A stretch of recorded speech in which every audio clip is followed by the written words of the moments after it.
अस्सलामुअलैकुम वरहमतुल्लाहि वबरकातुहू। दोस्तों, बीपी को लेकर, ब्लड प्रेशर को लेकर लोगों के बीच में बहुत से डाउट्स हैं। अगर आपका बीपी 130 140 से ऊपर है तो आप सोच रहे होंगे कि मैं टैबलेट लूं या ना लूं, डॉक्टर ने बताया है बीपी है। दोस्तों, आप कुछ भी डिसीजन लेने से पहले ये वीडियो देख लीजिए। मैं नहीं कहूँगा, मैं कुछ आपको वीडियो बताऊंगा, इस वीडियो के साथ में आप सुन लीजिए, फिर बाद में आप फैसला कीजिए कि आपको टैबलेट्स लेना है या नहीं। टैबलेट्स नहीं लेना चाहते तो उसको आप कैसा कंट्रोल करना है ये भी मैं बताऊंगा आखिर में, इस वीडियो के आखिर में। जिसको भी बीपी है, अगर वो भी कंट्रोल करना चाहे वो भी हो सकता है, इस वीडियो के आखिर में देख लीजिए। 1993 से पहले बीपी का नॉर्मल रेंज 160 to 100 होता था। कॉकरेन डेटाबेस 18 की आप रिपोर्ट देखिए।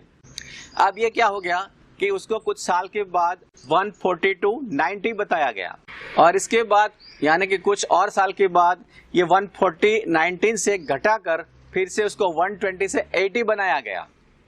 अब ये करने की वजह ये है कि लोगों को ज्यादा पेशेंट करा दिया जा सके। अब पहली बात ये समझना है कि ये जो बीपी की रेंज है वो कौन तय करता है। WHO में जो कमेटी बैठी है, जो लोग ये तय करते हैं कि बीपी का रेंज क्या होना चाहिए, जो लोग बीपी की रेंज तय करते हैं उसकी ही दवाइयां कंपनी है, ये दवाई कंपनी के मालिक हैं। तो उसका दिमाग ये चलता है कि दुनिया में दवाई की बिक्री बढ़नी चाहिए, दुनिया में दवाई का मार्केट बढ़ना चाहिए, ये उसकी सोच रहती है। तो उसमें ये इसको पहले ये बीपी पर ध्यान गया कि अगर हमें दवाई की बिक्री बढ़ानी है तो बीपी का जो नॉर्मल रेंज है 160 to 100 उसको घटा के 140 to 90 करना चाहिए।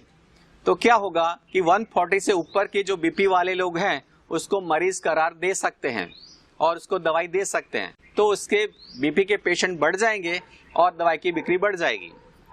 ये हुआ, लेकिन उसको भी इसमें सेटिस्फेक्शन नहीं हुआ, तो उसने बोला कि और कुछ करो। अभी तो और कुछ क्या करना है, रेंज उसकी और कम करो, 140 से 90 है उसको और कम करके 120 to 80 कर दो, तो बीपी के पेशेंट की तादाद बढ़ जाएगी।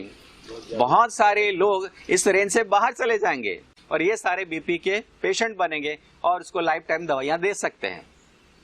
तो ये हो रहा है आज लोगों के साथ। ऑर्डिनरी लोगों को ये पता नहीं चलता है कि ये कितनी बड़ी साजिश हो रही है इसके साथ।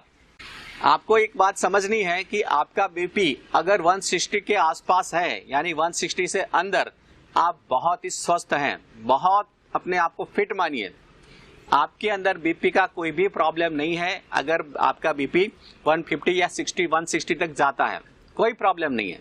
हाँ, लेकिन 160 से प्लस रेगुलर रहता है तो ये कुछ छोटी मोटी प्रॉब्लम हो सकती है। लेकिन प्रॉब्लम क्या है कि जब आप बीपी मपाने जाते हैं, डॉक्टर आपको यही बात बताएगा कि नॉर्मल रेंज है 120 to 80। आपका बीपी 130 भी आया तो भी डॉक्टर आपको अलर्ट करेगा, भाई आपका बीपी थोड़ा ज्यादा है, बॉर्डर लाइन से ज्यादा है। अगर आपका बीपी 150 आ गया तो आप रेड अलर्ट में बताएगा, डॉक्टर आपको बता, अरे भाई साहब बीपी आपका 150 है। इससे ऊपर बीपी वालों की बहुत गहरी जांच कराएंगे डॉक्टर। एक्चुअल में ऐसी कोई जरूरत नहीं है। चलो, डॉक्टर आपको कुछ भी बोलते हैं, लेकिन आपको ये क्लैरिटी रखनी है कि 160 तक आपका बीपी है तो आप पूरी तरह से फिट हैं, कोई प्रॉब्लम नहीं है। आपको आपके दिमाग में समझना है कि मैं बहुत स्वस्थ व्यक्ति हूं, और अगर आपका बीपी आता है तो सबसे पहले आपको शाबाशी देनी चाहिए, हाँ शाबाश बेटा तेरा बीपी बहुत अच्छा है, खुश हो जा। अब आपको इसमें पता नहीं है 160 से 120 तक का बीपी का रेंज घटाया गया, इसमें लाखों की नहीं करोड़ों की संख्या में बीपी के पेशेंट नए बन गए। अब ये लोग सारे दवाइयां लेने ही वाले हैं, क्योंकि उसने खुद ने मान लिया कि मैं बीपी का पेशेंट हूं, वो दवाई लेने ही वाले हैं। और इससे जो मार्केट बन गया, उसका जो एक रेवेन्यू बन गया, एक बहुत बड़ा रेवेन्यू आ गया।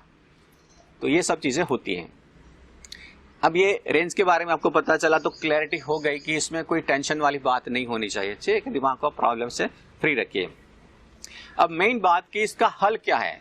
बीपी रेगुलर ज्यादा रहती है 160 से ज्यादा, तो कुछ इसके लिए ट्रीटमेंट चाहिए।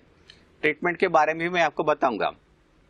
लेकिन एक बड़ी प्रॉब्लम यह है कि बीपी जब आप मपाने जाते हैं कहीं हॉस्पिटल में या कोई डॉक्टर के पास, तभी एक बड़ी प्रॉब्लम होती है।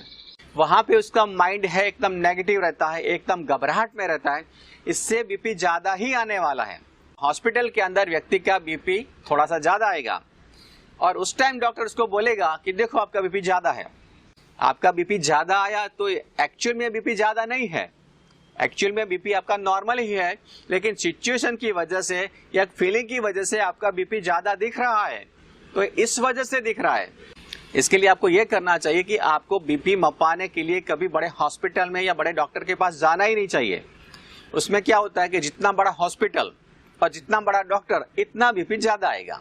आपको अगर डाउट है कि मेरा बीपी मुझे चेक करना है, कोई डाउटफुल है, तो जब भी आप बहुत खुश हैं, बहुत पॉजिटिव हैं, उस टाइम बीपी मापिए।